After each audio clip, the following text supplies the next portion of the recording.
Chapter 6. Is the weather good for fishing? We must think what to do, Papa said. They are suspicious now. To be honest, I thought that if they came here at all, and I hoped they wouldn't, that they would just glance around, see that we had no place to hide anyone, and would go away. I'm sorry I have dark hair, Ellen murmured. It made them suspicious. Mama reached over quickly and took Ellen's hand. You have beautiful hair, Ellen, just like your mama's, she said. Don't ever be sorry for that.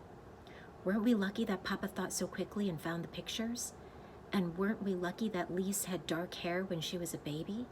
It turned blonde later on when she was 2 or so. In between, Papa added, she was bald for a while. Ellen and Anne-Marie both smiled tentatively. For a moment, their fear was eased. Tonight was the first time Anne-Marie realized suddenly that Mom and Papa had spoken of Lise. The first time in 3 years. Outside, the sky was beginning to lighten. Mrs. Johansson went to the kitchen and began to make tea. I've never been up so early before, Anne-Marie said. Ellen and I will probably fall asleep in school today. Papa rubbed his chin for a moment, thinking. I think we must not take the risk of sending you to school today, he said. It is possible that they will look for the Jewish children in the schools. Not go to school? Ellen asked in amazement. My parents have always told me that education is the most important thing. Whatever happens, I must get an education. This will only be a vacation, Ellen. For now, your safety is the most important thing. I'm sure your parents would agree. Ing? Papa called Mama in the kitchen, and she came to the doorway with a teacup in her hand and a questioning look on her face. Yes, we must take the girls to Henrik's. You remember what Peter told us. I think today is the day to go to your brother's. Mrs. Johansson nodded. I think you are right, but I will take them. You must stay here. Stay here and let you go alone? Of course not. I wouldn't send you on a dangerous trip alone. Mama put a hand on Papa's arm. If only I go with the girls, it will be safer. They are unlikely to suspect a woman and her children. But if they are watching us, if they see all of us leave, if they are aware that the apartment is empty, that you don't go to your office this morning, then they will know. Then it will be dangerous. I am not afraid to go alone. It was very seldom that Mama disagreed with Papa. Anne-Marie watched his face and knew that he was struggling with the decision. Finally, he nodded reluctantly. I will pack some things, Mama said. What time is it? Papa looked at his watch. Almost 5, he said. Henrik will still be there. He leaves around 5. Why don't you call him? Papa went to the telephone. Ellen looked puzzled. Who is Henrik? Where does he go at 5 in the morning? She asked. Anne-Marie laughed. He's my uncle, my mother's brother, and he's a fisherman. They leave very early, all the fishermen, each morning. Their boats go out at sunrise. Oh, Ellen, she went on. You will love it there. It is where my grandparents lived, where Mama and Uncle Henrik grew up. It is so beautiful, right on the water. You can stand at the edge of the meadow and look across to Sweden. She listened while Papa spoke on the telephone to Uncle Henrik, telling him that Mama and the children were coming for a visit. Ellen had gone into the bathroom and closed the door. Mama was still in the kitchen, so only Anne-Marie was listening.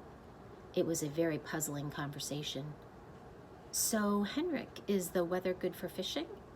Papa asked cheerfully and listened briefly. Then he continued, I'm sending Inga to you today with the children, and she will be bringing you a carton of cigarettes. Yes, just one, he said after a moment. Anne-Marie couldn't hear Uncle Henrik's words. But there are a lot of cigarettes available in Copenhagen now, if you know where to look, he went on, and so there will be others coming to you as well, I'm sure. But it wasn't true. Anne-Marie was quite certain it wasn't true. Cigarettes were the thing that Papa missed, the way Mama missed coffee. He complained often. He had complained only yesterday that there were no cigarettes in the stores. The men in his office, he said, making a face, smoked almost anything. Sometimes dried weeds rolled in paper, and the smell was terrible. Why was Papa speaking that way, almost as if he were speaking in code? What was Mama really taking to Uncle Henrik? Then she knew. It was Ellen. The train ride north along the Danish coast was very beautiful. Again and again they could see the sea from the windows. Anne-Marie had made this trip often to visit her grandparents when they were alive, and later, after they were gone, to see the cheerful, sun-tanned, unmarried uncle whom she loved. But the trip was new to Ellen, who sat with her face pressed to the window, watching the lovely homes along the seaside, the small farms and villages. "Look!" Anne-Marie exclaimed and pointed to the opposite side. "It's Klampenborg and the deer park. Oh, I wish we could stop here just for a little while." Mama shook her head. "Not today," she said. The train did stop at the small Klampenborg station, but none of the few passengers got off. "Have you ever been there, Ellen?" Mama asked, but Ellen said no. "Well, someday you will go. Someday you will walk through the park and you will see hundreds of deer, tame and free." Kirsty wriggled to her knees and peered through the window.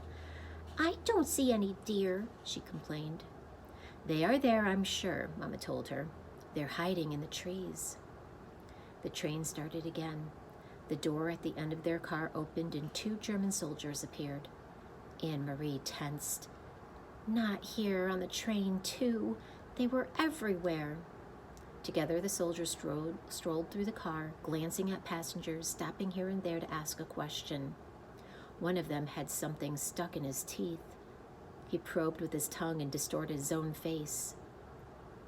Anne-Marie watched with a kind of frightened fascination as the pair approached. One of the soldiers looked down with a bored expression on his face. "Where are you going?" he asked. "Galelich," Mom replied calmly. "My brother lives there. We are going to visit him." The soldier turned away and Anne-Marie relaxed. Then, without warning, he turned back. "Are you visiting your brother for the New Year?" he asked suddenly. Mama stared at him with a puzzled look. "New Year?" she asked. "It is only October." "And guess what?" Kirsty exclaimed suddenly in a loud voice, looking at the soldier. Anne-Marie's heart sank and she looked at her mother. Mama's eyes were frightened. "Shh, Kirsty," Mama said. "Don't chatter so." But Kirsty paid no attention to Mama as usual. She looked cheerfully at the soldier, and Anne-Marie knew what she was about to say. "This is our friend Ellen, and it's her New Year." But she didn't. Instead, Kirsty pointed at her feet. "I'm going to visit my Uncle Henrik," she chirped, "and I'm wearing my brand new shiny black shoes." The soldier chuckled and moved on. Anne-Marie gazed through the window again. The trees, the Baltic Sea, and the cloudy October sky passed in a blur as they continued north along the coast. "Smell the air," Mama said when they stepped off the train and made their way to the narrow street. "Isn't it lovely and fresh? It always brings back memories for me." The air was breezy and cool and carried the sharp, not unpleasant smell of salt and fish. High against the pale clouds, seagulls soared and cried out as if they were mourning. Mama looked at her watch.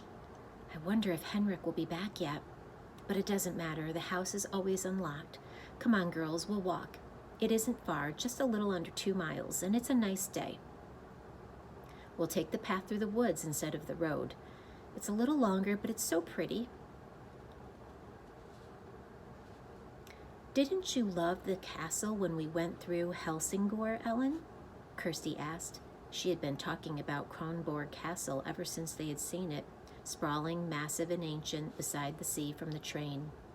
"I wish we could have stopped to visit the castle. Kings live there, and queens." Anne-Marie sighed in exasperation with her little sister. "They do not," she said. "They did in the old days, but there aren't any kings there now. Denmark has 1 king anyway, and he lives in Copenhagen." But Kirsty had pranced away, skipping along the sidewalk. "Kings and queens," she sang happily. "Kings and queens." Mama shrugged and smiled. "Let her dream, Anne-Marie. I did the same when I was her age." She turned, leading the way along a tiny twisting street, heading toward the outskirts of the village. Things have hardly changed here since I was a girl, she said. My Aunt Geet lives there, in that house, she pointed, and she's been dead for years, but the house is the same. She always had wonderful flowers in her garden. She peered over the low stone wall and looked at the few flowering bushes as they passed the house. Maybe they still do, but it's the wrong time of year. There are just those few chrysanthemums left. And see over there?